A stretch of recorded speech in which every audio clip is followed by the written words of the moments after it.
திருமந்திரத்தில் 7ஆம் தந்திரம் 4ஆம் தலைப்பு சதாசிவம் பாடல் எண் 1737. சக்தி தராதலம் அண்டம் சதாசிவம். சக்தி சக்தி நமக்கு தெரியும், இறைவனுடைய ஆற்றல் அசையும் சக்தி. தராதலம் அப்படின்னு சொல்கிறாரு. தராதலம் அப்படின்னா ரெண்டு வகையாக புரிஞ்சிக்கலாம். பிரித்து படித்தோம் அப்படின்னா தரா என்ற வார்த்தைக்கு பூமி என்று பொருள், தலம் என்ற வார்த்தைக்கு இடம் என்று பொருள். ஸோ தராதலம் என்றால் இந்த பூமியில் இருக்கக்கூடிய இடம் அப்படின்னு பொருளை புரிஞ்சிக்கலாம். இன்னொரு பொருள் இருக்குது. தராதலம் அப்படின்னா நம்ம மேல் உலகங்கள் 7 கீழ் உலகங்கள் 7 அப்படின்னு சொல்லுவோம். அந்த கீழ் உலகங்கள் 7 உலகங்கள் இருக்கு இல்லையா, அந்த உலகத்தில் இருக்கக்கூடிய 4வது உலகத்தை இந்த தராதலம் குறிக்கும். ஸோ அப்போ எப்படி புரிஞ்சிக்கலாம் அப்படின்னா அடுத்த வார்த்தையை சேர்த்து படித்தா கொஞ்சம் புரிஞ்சிக்க முடியும். அண்டம் சதாசிவம் அப்படின்னு சொல்கிறார். இப்போ இறைவன் அசையா சக்தி, இறைவி அசையும் சக்தி. இப்போ இந்த இடத்துல இறைவன் சதாசிவமாக இருக்கார். சதாசிவம் என்று சொல்லக்கூடிய ஒரு அருளை கொடுக்கக்கூடிய இடத்துல இருக்கார். இப்போ அருளை கொடுத்துடுறாரு. அந்த அருள் பயணப்பட வேண்டுமென்றால் அசைய வேண்டும். அந்த அருளானது நமக்கு கிடைத்து அதனுடைய பலனை நாம் நுகர வேண்டுமென்றால் அதற்கு இங்கு அசையும் சக்தி வேண்டும். ஸோ அதுதான் இந்த இடத்துல ஆற்றல். ஸோ இறைவியும் இறைவன் 2 பேரும் இருக்காங்க. இந்த இடத்துல சக்தி எப்படி இருக்கலாம்? இந்த இடத்துல தராதலமாக இருக்கலாம். தராதலம்னா எங்கே? அருள் கொடுக்குறவரும் மேலே இருக்கார். அண்டம் சதாசிவம்னு சொல்லிட்டாரு. அண்டம்னா என்ன? மேலே அண்டங்கள், வெற்றிடங்கள், அதற்கு மேலாக இருக்கக்கூடிய இடங்கள் எங்கெங்கெல்லாம் இருக்கோ எல்லா இடத்துலையுமே சதாசிவம் அருளை கொடுத்து கொண்டே இருக்கிறார். ஃபுல்லாக அருள் நிறைந்து தான் இருக்கிறது அந்த அண்டம் முழுவதுமாகவே. அதை இந்த இறைவியானவ கொடுக்குறா இல்லையா, எங்கே வரைக்கும் கொடுக்குறான்னா இந்த பூமிக்கு முழுமையாக கொடுத்து விடுகிறாள் அருளை. அந்த அருள் எங்கே வரைக்கும் போகுதான்? இப்போ நம்ம இந்த பூமியில் நின்றுக்கிட்டு இருக்கோம், உட்காந்துட்டு இருக்கோம்.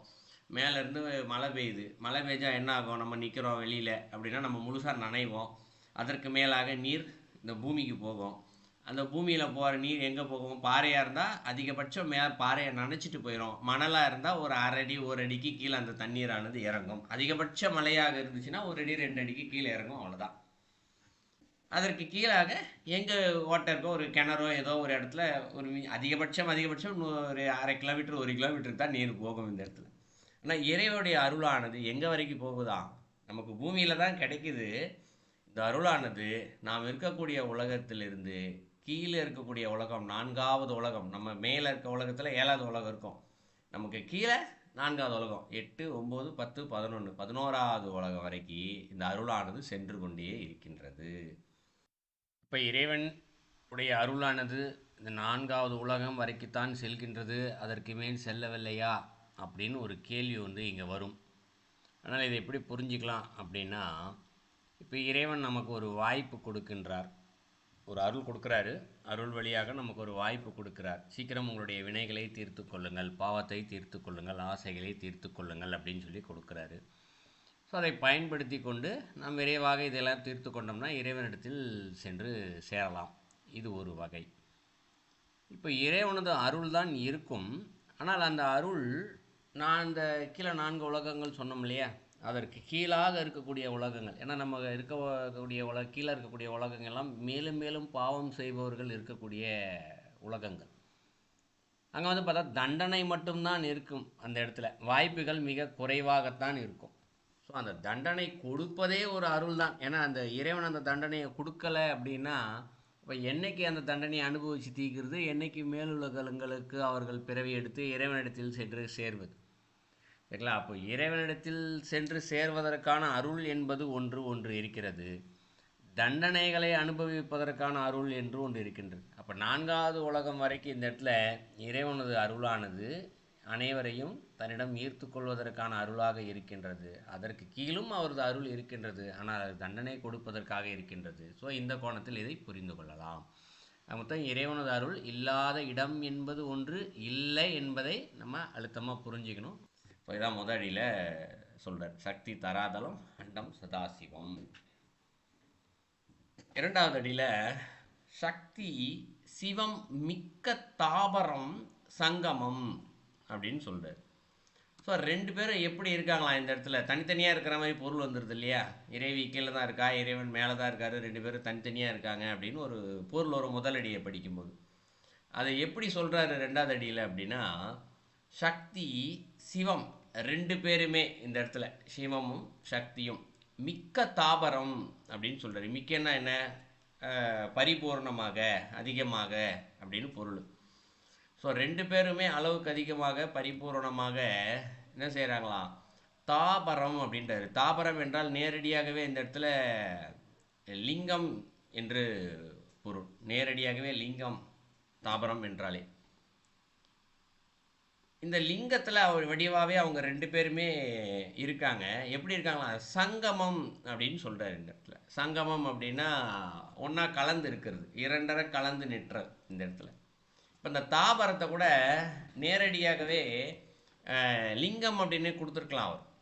நேரடியாக தாபரத்தை கூட சக்தி சிவமிக்க லிங்கம் சங்கமம் அப்படின்னு வார்த்தையை கொடுத்துருக்கலாம். ஆனால் அவர் என்ன பண்ணுறாரு இந்த இடத்துல? தாபரம் அப்படின்ற வார்த்தையை கொடுக்குறாரு. தாபரம் என்ற வார்த்தைக்கு எப்படி பொருள் எடுத்துக்கலான்னா, அருளை கொடுக்கக்கூடிய இடமும் அது பெறக்கூடிய இடமும் ஒரே இடமா இருக்குது அப்படின்றது பொருள். இதை புரிஞ்சுக்கணுன்னா, இப்போ நம்ம குழாயை திறந்தால் தண்ணி வருது. ஆனால் அந்த தண்ணி எங்கேருந்து வருகிறது? ஏதோ ஒரு இடத்தில் ஊற்று இருக்கிறது, ஏதோ ஒரு இடத்தில் மழை பெய்த தண்ணீரை தேக்கி வைத்திருக்கிறார்கள். அங்கேருந்து தான் நமக்கு இந்த குழா இருக்கிற இடத்துல வரைக்கும் வருது. இப்போ குழா வேற, குழாலேருந்து வர்ற தண்ணி இருக்கிற இடம் வேறு ஏதோ ஒரு இடம் இல்லையா? ஆனால் அந்த தாபரம் என்பதை புரிந்து கொள்ள வேண்டுமென்றால், எங்கு நீர் ஊற்றெடுக்கின்றதோ அந்த இடத்திலேயே கொட்டுகின்றது. இப்போ நம்ம வீட்டில் குழா இருக்குன்னா, குழா இருக்கிற இடத்துலேயே ஊற்று எடுத்து அங்கேயே தண்ணி நம்மக்கிட்ட கொட்டுச்சுன்னா எப்படி இருக்கும்?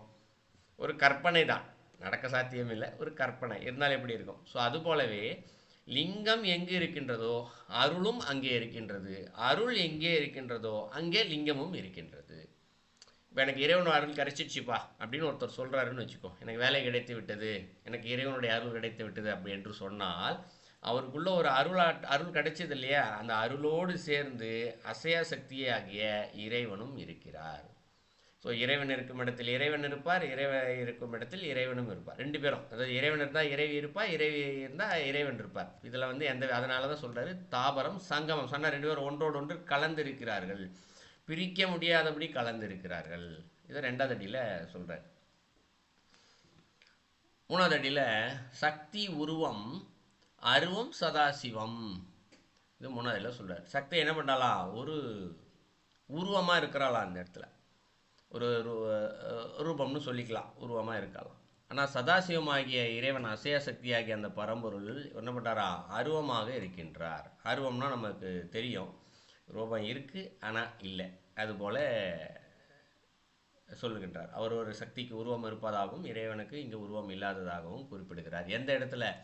அந்த ஒரே இடத்துல லிங்கமும் இருக்குது அருளும் இருக்குது, ஒன்றா கலந்து இருக்குது அப்படின்னு சொன்னோம் இல்லையா? இப்போ ரெண்டாவது இல்லை, உதாரணத்துக்கு சொல்லியா, வேலை கிடச்சிச்சின்னா அவருக்கு அருள் கிடைச்சிருச்சு. அப்போது அவருக்கு தனக்கு கிடைத்திருக்கிறது என்பதை அவர் உணர்கிறார். அந்த உணர்தல் தான் இந்த இடத்திலே உருவம். ஆஹா, இறைவன் கொடுத்துட்டா அப்படின்னு சொல்லி எல்லாருக்கும் இந்த அனுபவம் இருக்கும். இறைவன் இந்த கோயிலுக்கு போனேன், ஏதோ அருள் இருந்து அதனால் சீக்கிரம் போய் சாமி பார்த்துட்டேன், எனக்கு பிரசாதம் கிடச்சிது, ஏதோ ஒன்று சொல்லுவோம். அப்போ அந்த உணர்வு இருக்கு இல்லையா, நம்பிக்கை சார்ந்த உணர்வு இருக்கு இல்லையா, உண்மையிலே கிடைக்கிது தான் அருள், அதில் எந்த மாற்று கருத்தும் இல்லை. அதை கொடுத்ததை நாம் உணர்ந்திருக்கிறோம் இல்லையா, அந்த உணர்வு தான் இந்த இடத்துல உருவம். அப்போ உணர்ந்துட்டோம் இந்த இடத்துல அருளை. ஆனால் அதை கொடுத்தது யாரை? நம்ம உணர்ந்தோமா அப்படின்னு கேட்டால் உணரவில்லை. அதான் இந்த இடத்துல அருவம் சதாசிவம் அப்படின்னு சொல்லிட்டு. இப்படி இருக்கக்கூடிய அந்த இறைவனும் இறைவியும் தான் சக்தி சிவம் தத்துவம் 36 அப்படின்னு சொல்லிட்டேன். ஸோ இப்படி இருக்கக்கூடிய அந்த இறைவனும் இறைவியும் சேர்ந்து தான் அருளை கொடுக்கக்கூடிய இறைவனும் அதை கொண்டு வந்து கொடுக்கக்கூடிய அந்த சக்தியும் இருவரும் சேர்ந்து தான் இங்கே 36 தத்துவமாக இருக்கிறார்கள். 36 தத்துவம் நமக்கு தெரியும், நிறையா படிச்சிருக்கோம். சைவ சித்தாந்தத்தில் சொல்லப்படுகின்றது, ஒவ்வொரு உயிரும் பிறப்பதற்கு இந்த முதல்ல 25 தத்துவங்கள் தான் மூல காரணமாக இருக்கிறது. அதற்கு பின்பாக அந்த மீதி இருக்கக்கூடிய 11 தத்துவங்கள் சேர்ந்து 36 தத்துவங்கள் ஆரம்ப நிலையில் சொல்லப்படுகின்றது. அந்த 36 தத்துவமாகவும் அவர்களே இருக்கிறார்கள் அப்படின்னு சொல்லி முடிக்கிறார். அப்போ இந்த 36 தத்துவத்தில் என்ன இருக்குது? இறைவனுடைய அருளும் அந்த அருளுக்குள்ளேயே இறைவனும் இருக்கிறார்கள். இது ஒரு இப்போ புரிஞ்சிருக்கோம் மூலம். இப்போ நமக்குள்ள 36 தத்துவம் இருக்குது, அதனால தான் நம்ம இயங்கிக்கிட்டு இருக்கோம். அப்போ நம்ம இயக்கத்திற்கு காரணம் என்ன? பேசுறது, பார்க்கறது இல்லையா, காதலை கேட்கறது, உணர்றது, சுவாசிக்கிறது, அனுபவிக்கிறது, நாம் செய்கின்ற ஒவ்வொரு பணியும் இந்த இடத்துல அதில் 36 தத்துவங்கள் இல்லாமல் செய்ய முடியாது. ஏன்னா இந்த புலன்கள் இந்திரியங்கள் எல்லாமே வந்து 36 தத்துவங்களை நிறையா படிச்சிருக்கோம். அப்படின்னா நமக்குள்ளே அருளானது இருக்கிறது. அப்படி என்றால் நமக்குள்ளே இறைவி இருக்கின்றாள். அப்போ இறைவி இருந்தால் நமக்குள்ளே இறைவனும் இருப்பார். ஏன்னா நிறைய பேர் சொல்லுவாங்க இல்லையா, எவ்வளோ துன்பத்தை இறைவன் கொடுக்குறாரு, இறைவனுடைய அருள் எனக்கு இல்லவே இல்லையா அப்படிலாம் கேள்வி, ஒரு துன்பத்தில் புலம்புறது அழுவுறதெல்லாம் பார்த்துருப்போம் இல்லைங்களா. ஆனால் அவருக்குள் இறைவி இருக்கின்றால், இறைவனும் இருக்கின்றார். இது அவர்கள் அசைந்து கொண்டிருப்பதற்கும் பேசி கொண்டிருப்பதற்கும் சான்று. ஸோ அதில் தான் சிவம் தத்துவம், சக்தி சிவம் தத்துவம் 36 அப்படின்னு சொல்லிட்டாரு. ஸோ நாலடிக்கும் சேர்த்து பொருள் பார்த்தோம் என்றால், இங்கே இறைவியினுடைய அருளானது, இறைவன் அண்டத்தில் இருக்கிறார். அண்டத்தில் இருக்கக்கூடிய இறைவனது அருளானது ஆற்றல் வடிவாக சக்தியாக இந்த பூமி முழுமையாகவே இருக்கிறது. இந்த பூமியை தாண்டிய நிலை 4ஆம் உலகம் வரைக்கும் அந்த அருளானது சென்று கொண்டே இருக்கிறது. இங்கே இறைவி மட்டும் அப்போ கீழே இருக்கா, இறைவன் இல்லையா என்று கேட்டால், இருவரும் ஒருவரோடு ஒருவர் சங்கமித்து இரண்டர கலந்து நிற்கின்றார்கள். அப்படி சங்கமித்து இருக்கக்கூடிய இறைவி உருவமாக இங்கு ஒரு மனிதரால் உணர முடிகின்றது. ஏன்னா உருவம்னா பார்க்கறது மட்டும் இல்லை, உணர்வதும் இந்த இடத்துல உருவம்தான். அங்கு இறைவன் அருவமாக உள்ளே இருக்கின்றார். அது எந்த உருவத்தை அருளை உணர்ந்தார்களோ பக்தர்கள் அடியவர்கள், அவர்களுக்குள் அந்த உணர்ந்த அருளுக்குள் இறைவனும் அங்கு நிற்கின்றார். இப்படி இருக்கக்கூடிய அந்த இறைவன் இறைவி இருவரும் சேர்ந்து 36 தத்துவங்களாகவும் அருள் வடிவமாக இருக்கின்றார்கள். இதுதான் அந்த பாடலுடைய